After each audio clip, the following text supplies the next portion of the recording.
Hello, Year 2. How are you? And welcome to this week's RE lesson. Now, in our lesson today, we're going to be looking at a Buddhist parable. Now, don't worry if you don't know what a parable is, because we're going to be looking at that word together in a moment. And in particular, we're going to be looking at the meaning of the parable that we look at. So by the end of the lesson, not only will you be able to retell a Buddhist parable, but you'll also be able to explain the message and the moral of it.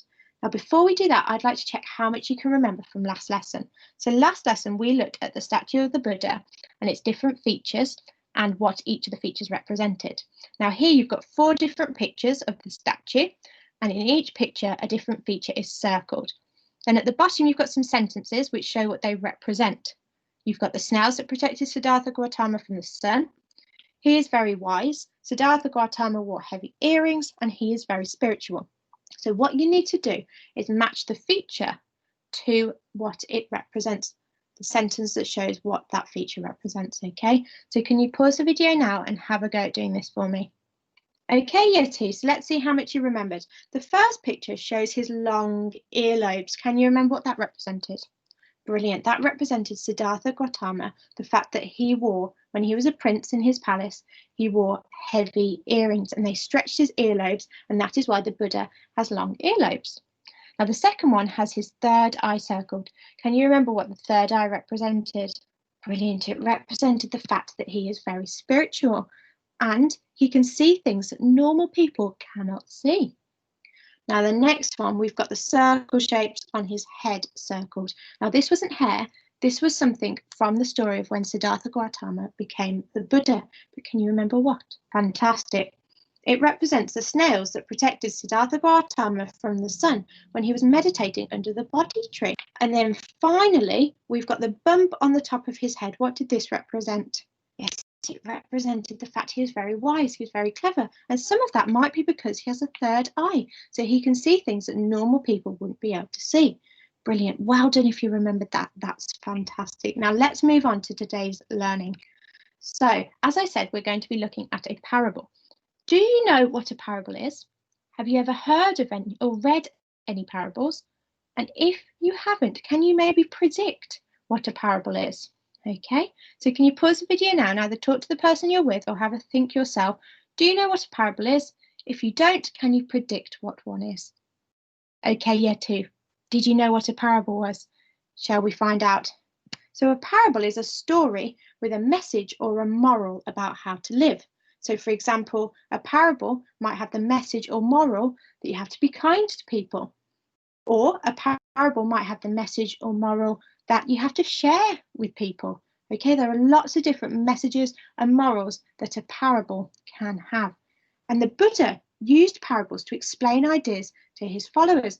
So he used to teach them about life through parables, so stories with a message or a moral. And today we're going to be looking at one Buddhist parable in particular called the Monkey King. Now you can see that there is a monkey and there are some mangoes. Now, what do you think the mangoes have to do with this parable? And what do you think the message of this story might be? Can you pause the video and have a little think for me? Okay, Year 2, shall we read the parable and find out? So, a troop of monkeys lived deep in the jungle by a cool stream. One day, the Monkey King, who was old and wise, saw that a mango tree was growing by the stream. What do you think he did? Shall we find out? Downstream was a castle where the Man King lived. The Monkey King knew that if men discovered the mangoes, there would be trouble. He told the other monkeys to pull all of the mangoes off the tree. They did not understand why, but they did it anyway. But the monkeys had not noticed one mango hidden behind a bird's nest. Can you see it? Oh dear. It fell into the river and floated downstream. Where is it going to go if it floats downstream? That's right, it's going to end up with the Man King. The Man King picked up the mango. He had never seen one before. It smelled delicious. He took a bite. It tasted delicious. Go to the jungle and find me more of these delicious fruits, he told his soldiers. Oh dear, what are they going to find? What do you think they're going to do? The soldiers saw the monkeys eating the mangoes With bows and arrows, they attacked the monkeys. So the Man King had sent his soldiers to get the mangoes, and they'd found the monkeys eating them, and now they're trying to attack the monkeys. Oh dear, what's going to happen, do you think? The terrified monkeys ran down to the stream. There was no escape. The old and wise Monkey King had a plan. I wonder what his plan is. Well, with his long arms, he held a branch of the mango tree. Then he swung out over the water and, using his feet, grabbed a vine on the other side of the stream. Oh, what do you think he's trying to do? The other monkeys scrambled over the body of the old and wise Monkey King to the other side of the river. So he's created a bridge for them to get to one side of the river to the other. They were safe, but the poor old Monkey King was badly hurt. So by trying to help the others, all of his followers, he'd hurt himself. He was covered in cuts and bruises where the other monkeys had scrambled over him. Dear. Go and help him, said the Man King. The soldiers carried the injured Monkey King over to him. Why did you save those monkeys? It badly hurt you, and you could not escape yourself, asked the Man King. Do you know what the Monkey King replied? He replied, because I am their king. So he'd saved the other monkeys because he thought it was his duty, because he is their king, to save them. So he created that bridge so they could get over the stream and to be safe from the soldiers. Okay, so what a lovely parable. Well, remember, a parable is a story with a message, okay? And Buddha used parables to explain ideas to his followers. So what do you think are the messages in this story? Can you pause the video now? And I know you can't talk to a partner, but can you talk to the person that you're with, or just have a think about the question yourself? So what do you think the messages are in the story that we've just heard, in the parable that we've just heard? Okay, well, let's have a look. Were your ideas similar to these? So the first message or moral of the parable is you must look after things that are special or important to you.